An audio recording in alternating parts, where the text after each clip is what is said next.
এই যে বাতাসটা সে এখান দিয়ে আসলো, এসে কি করলো, এখান দিয়ে ঢুকলো, আবার আসলো, আবার ঢুকলো, এভাবে 24 ঘন্টা কি করবে, 24 ঘন্টা কাজ করতে থাকবে। এবং এই খাদ্যদ্রব্য যেগুলো আছে তার কাঙ্ক্ষিত যে তাপমাত্রা, এটার তাপমাত্রা কত, এই কম্পার্টমেন্টের তাপমাত্রা কত, -18 মিনিমাম থাকতে হবে, আর সর্বোচ্চ -30 পর্যন্ত থাকতে পারে। এটার বেশিরভাগ রেফ্রিজারেটর -18 থেকে -26 ডিগ্রি সেলসিয়াস থাকে, কিছু কিছু রেফ্রিজারেটর -28 -30 এরকম দেখে থাকি।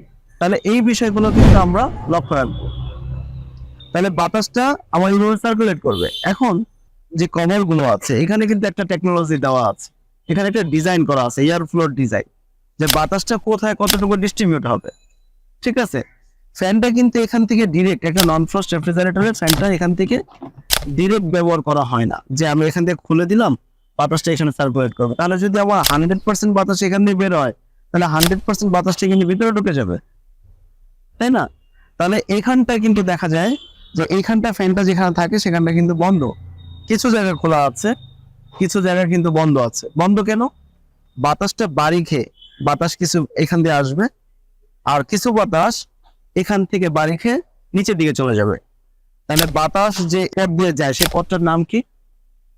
ডাক্ট। বাতাস প্রবাহের পথের নামটা কি? ডাক্ট বলা হয়। যেমন এয়ার কন্ডিশনিং সিস্টেমে ব্যবহার করা হয় ডাক্ট ফেব্রিকেটরস, তো তেমনি ভাবে রেফ্রিজারেটরের ভিতরেও বাতাসের পথ আছে, যেখানের মাধ্যমে বাতাসটা ফ্রোজেন ফুড কম্পার্টমেন্ট থেকে ফ্রেশ ফুড কম্পার্টমেন্টে চলে যায়। ঠিক আছে, এখন বাতাসটা কিন্তু, যেহেতু বাতাস মূলত জায়গা দখল করে, বাতাস কি করে? জায়গা দখল করে। বের হওয়ার রাস্তা থাকে, আর যদি টানার রাস্তা না থাকে তাহলে সেখানে কিন্তু বাতাস দেখবেন। আমরা একটা উদাহরণ দিতে পারি, তোমাদের বাসার একটা ফ্ল্যাট বাসা যদি আমরা একটা কল্পনা করি, তো সেখানে দেখা যায় কি যে বাসার সব জানালা দরজা সব বন্ধ, আবার ঠিক দরজার অপোজিটে যদি কোনো একটা জানালা বা বারান্দা বা কোনো কিছু যদি খোলা থাকে বা দরজা খোলা থাকে, দেখবা রুমের ভিতরে কিন্তু হো হো করে বাতাস দিতেছে। তার কারণ কি? তার মূল কারণ হলো বাতাস জায়গা দখল করে। কথা কি ক্লিয়ার? তাহলে বাতাস যদি জায়গা দখল করে থাকে, তাহলে সেই জায়গাটা, তুমি যদি বাতাসটা কোনো একটা জায়গায় প্রবেশ করাতে চাও আর এটা যদি বের করতে চাও, তাহলে অবশ্যই বের করার রাস্তা না থাকলে বাতাস কিন্তু প্রবেশ করবে না।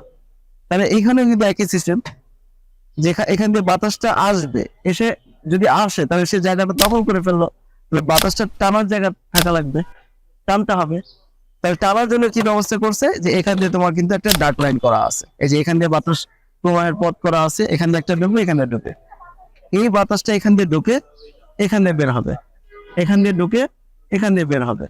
একই নিয়মে এখান থেকে কিছু বাতাস, এখান থেকে কিছু বাতাস বাড়ি খেয়ে সেই বাতাসটা এই ডার্ট লাইনের মাধ্যমে আবার নিচে চলে যাবে, নিচের থেকে গিয়ে আবার একই বাতাস এই কক্ষের ভিতর যে শাকসবজি থাকবে ফুড কম্পার্টমেন্টে, সেই বাতাসটা আবার এখান দিয়ে ঢুকবে। এখান দিয়ে কিন্তু একটা রাস্তা করা আছে, ঠিক আছে, এখান দিয়ে কিন্তু রাস্তা করা আছে, এই রাস্তা দিয়ে ঢুকে আবার পুনরায় ওখানে যাবে। তাহলে এই যে এয়ার সার্কুলেশনটা, এই এয়ার সার্কুলেশন যদি তোমরা এজ এ ডিপ্লোমা ইঞ্জিনিয়ার হিসাবে যদি এয়ার সার্কুলেশনটা না বোঝো, তাহলে তোমরা শুধু রেফ্রিজারেটর না, এয়ার কন্ডিশনিং সিস্টেমও কাজ করতে পারবে না।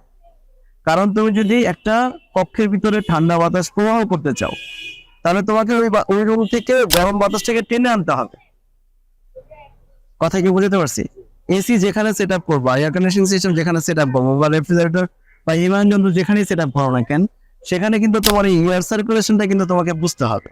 না বুঝলে তুমি কি করতে পারবো না, কাজ করতে পারবো না। দেখা গেছে তুমি এসি বানিয়ে রাখছো কিন্তু এটা ঠান্ডা হবে না, রেফ্রিজারেটর বানিয়ে রাখছো কিন্তু এটা কি হবে না, ঠান্ডা হবে না।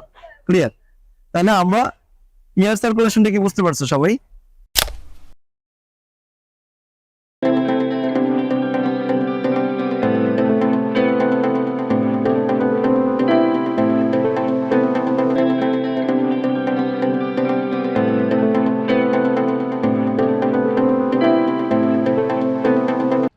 দক্ষ হয়ে বিদেশ যাব। We are from